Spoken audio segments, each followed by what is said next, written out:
9वीं कक्षा के सभी छात्रों का मैं शिकलगार सर आप सभी का तहे दिल से स्वागत करता हूँ।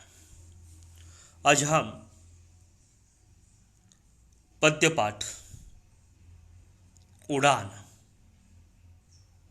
8वां है, जिसे चंद्रसेन विराट जी ने लिखा हुआ है। इस पद्य पाठ का अध्ययन आज हम करेंगे। उससे पहले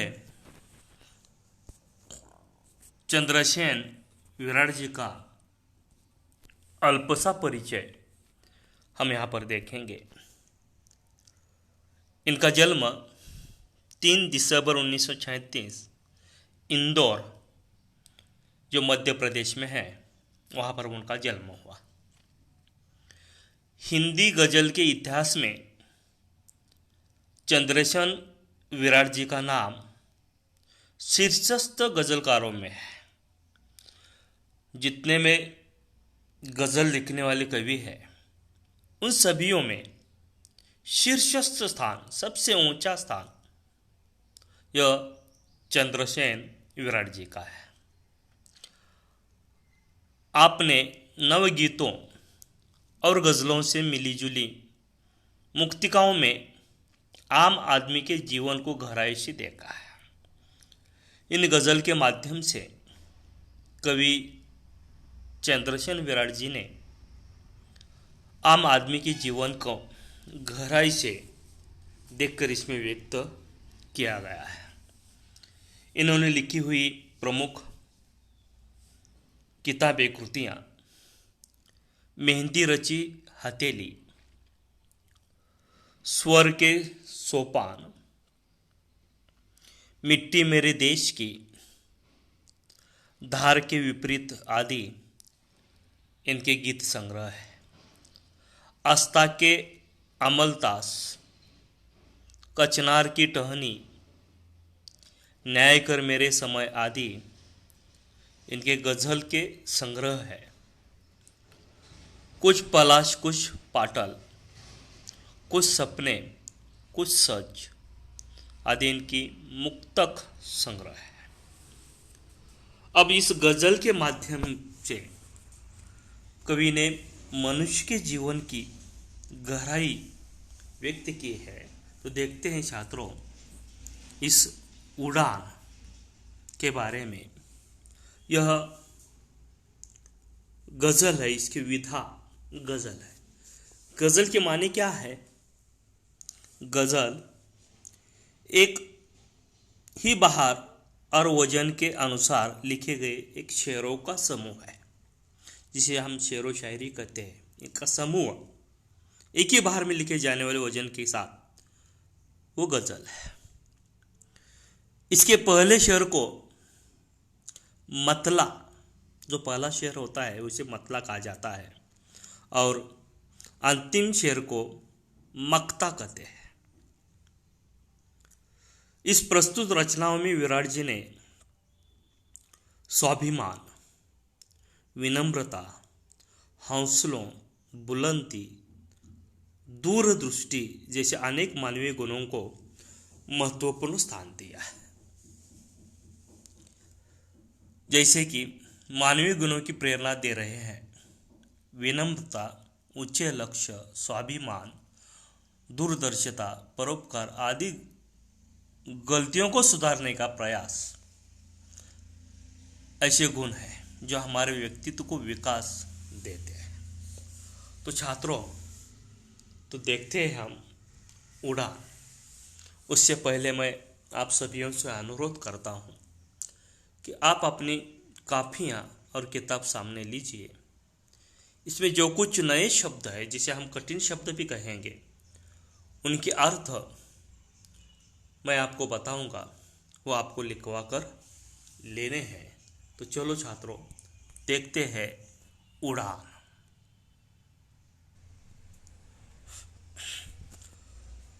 अंधेरे के इलाके में किरण मांगा नहीं करते। अंधेरे के इलाके में किरण मांगा नहीं करते। जाहो कंटकों का वन, जाहो कंटकों का वन सुमन मांगा नहीं करते। कंटक का मतलब है कांटे, सुमन का मतलब है फूल। तो छात्रों, इसका भावार्थ हम देखते हैं। अंधेरे के इलाके में किरण मांगा नहीं करते। जब व्यक्ति अंधेरे क्षेत्र में हो तो वहां प्रकाश की किरण मांगने से कोई लाभ नहीं है। मनुष्य अगर अंधेरे में खड़ा हो और वहां कोई भी सुविधा न हो तो वहां प्रकाश की अपेक्षा करना, उजाले की अपेक्षा करना, यह व्यर्थ है, लाभ नहीं है। क्योंकि वह प्रकाश होगा ही नहीं। हमारे जीवन में अनगिनत अंधेरे हैं, जैसे कि समस्याओं से घिरा हुआ हमारा जीवन है। इन समस्याओं में, इन विपदाओं में, इन संकटों में हम दूसरों की मदद की अपेक्षा करते हैं,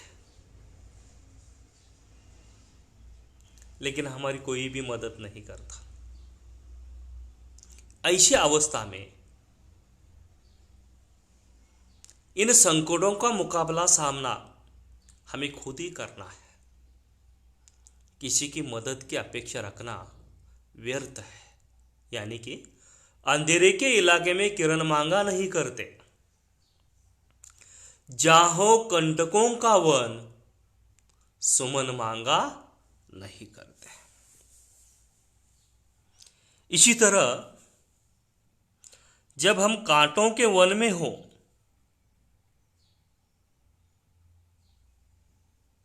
तो वहां फूलों की आशा करना या फूल मांगना व्यर्थ है, क्योंकि वह फूल मिल ही नहीं सकते।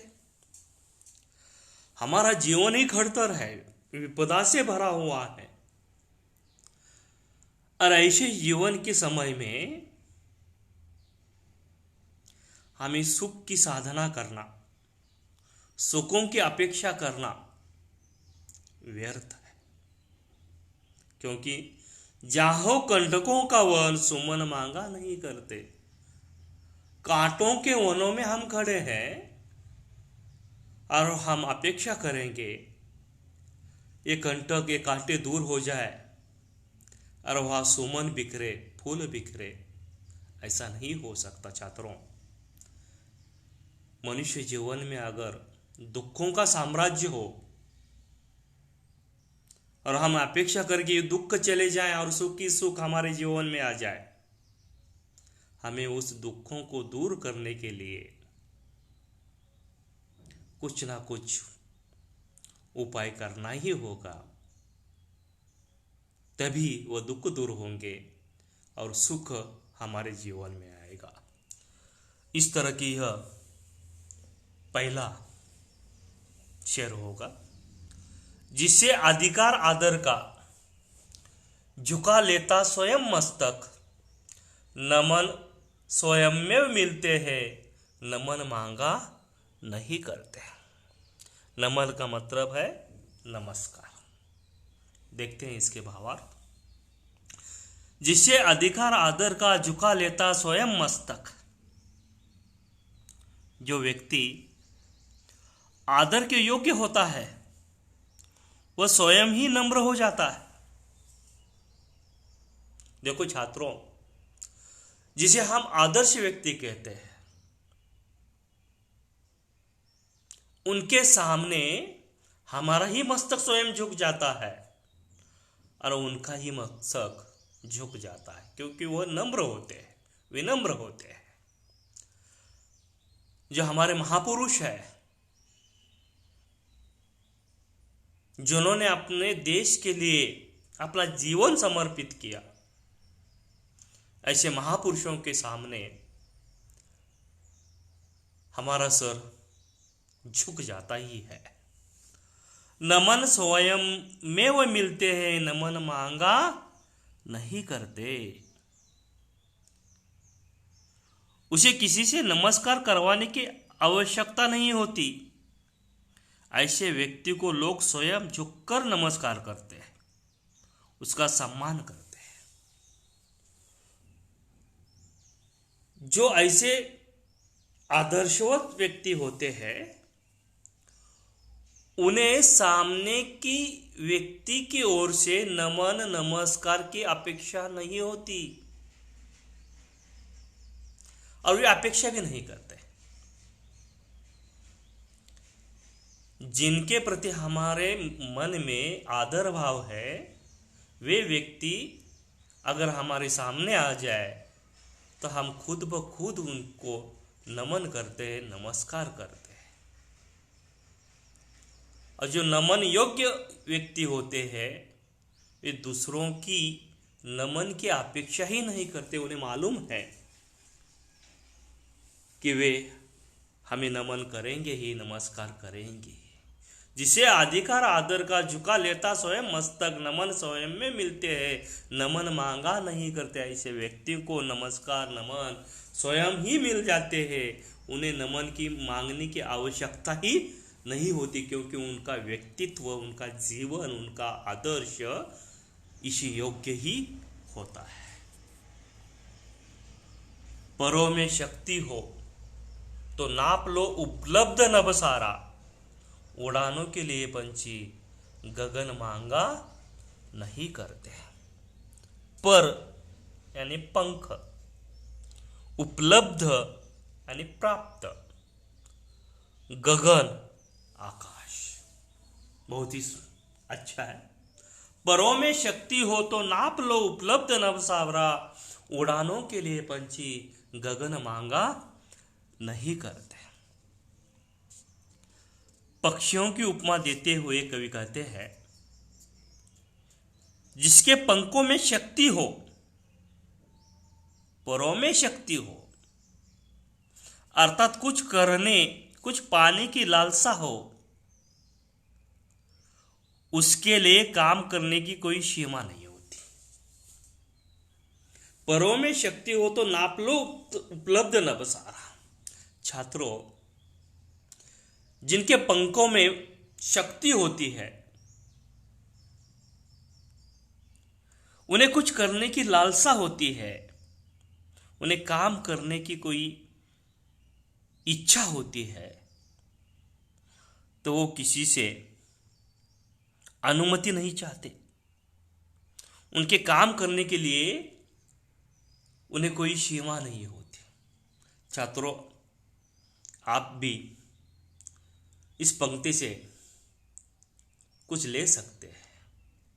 अगर आपके दिल में 10वीं के लिए हो या 9वीं कक्षा के लिए हो, अच्छे अंकों से आपको अच्छे अंक प्राप्त करने हो, तो पढ़ाई के लिए किसी से आपको अनुमति लेने की आवश्यकता नहीं होती है। खुद ब खुद आप पढ़ाई कर सकते।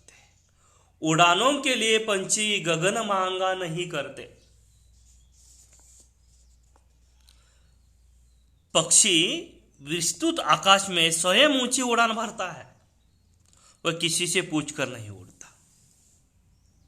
उनके पंखों में शक्ति है तो वह उड़ानों के लिए आकाश की अनुमति नहीं लेता। वह स्वयं वो आकाश में उड़ान, ऊंची ऊंची उड़ान भरता है। अगर आपके दिल में भी कुछ काम करने की लालसा हो, इच्छा हो, तीव्र हो, तो आप काम करते समय आपके सामने कोई भी दिक्कत, कोई भी अड़चन, कोई भी रुकावट नहीं आ सकती।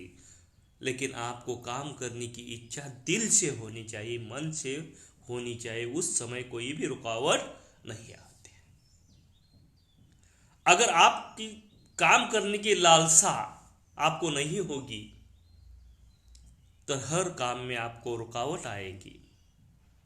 तो जो भी करना है छात्रों, उसे हमें हमारी पूरी इच्छा शक्ति होनी चाहिए, हौसले होने चाहिए, तभी हमारा काम पूरा हो सकता है। जिसे मन प्राण से चाहा, निमंत्रण के बिना उसके सपन तो खुद ब खुद आते, नयन मांगा नहीं करते। खुद ब खुद स्वयं।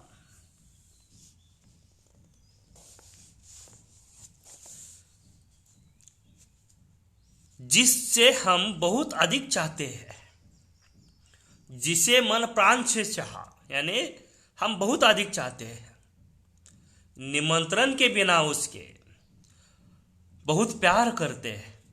हमें उनके सपनों को निमंत्रण देने की आवश्यकता नहीं होती।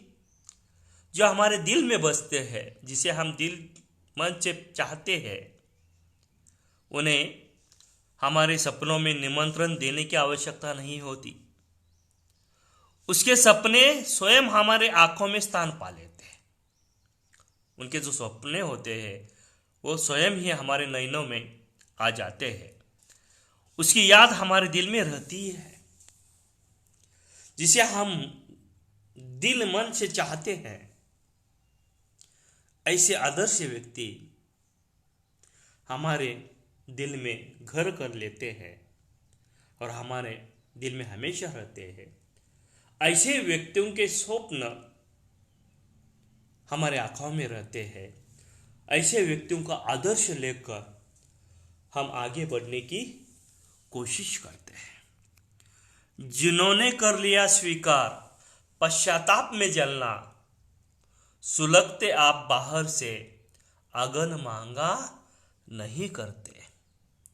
पश्चाताप, पछतावा, सुलगना, धीरे धीरे जलना, अगन, अग्नि। जिन्होंने कर लिया स्वीकार, पश्चाताप में जलना, सुलगते आप बाहर से, अगन मांगा नहीं करते। जो लोग अपनी गलती जानकर उसे सुधारने के लिए पछतावा करते हैं। जब हम कुछ भी काम करते हुए अगर हमारे हाथों से कुछ गलती हो गई और वो गलती हमने महसूस की और उसके लिए हमने पछतावा है,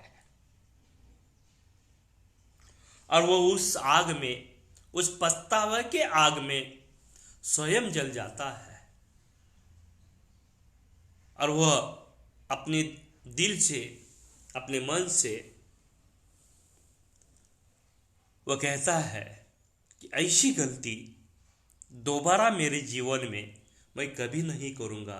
और इस तरह वह उस पश्चाताप के आग में जल जाता है। तो उस वक्त उसे किसी की उपदेश की आवश्यकता नहीं रहती। सुलगते आप बाहर से, अगन मांगा नहीं करते। उन्हें बाहर की किसी व्यक्ति द्वारा चेताने की जरूरत नहीं होती। कोई बाहर का व्यक्ति उसे कहे कि यह तेरी गलती है, इसे तुझे सुधारना ही चाहिए, उसकी इस चेतना की आवश्यकता नहीं होती, क्योंकि वह स्वयं ही इस पश्चाताप के आग में जल रहा है और उसने ठान ली है कि ऐसी गलती मेरे जीवन में मैं फिर कभी नहीं करूँगा। छात्रों, इन पंक्तियों को आप गौर से सुने, इसका अध्ययन करें और आगे की कविता जो है हम आगे देखेंगे। फिर एक बार आप अपना और अपने परिवार का ख्याल रखिए। धन्यवाद।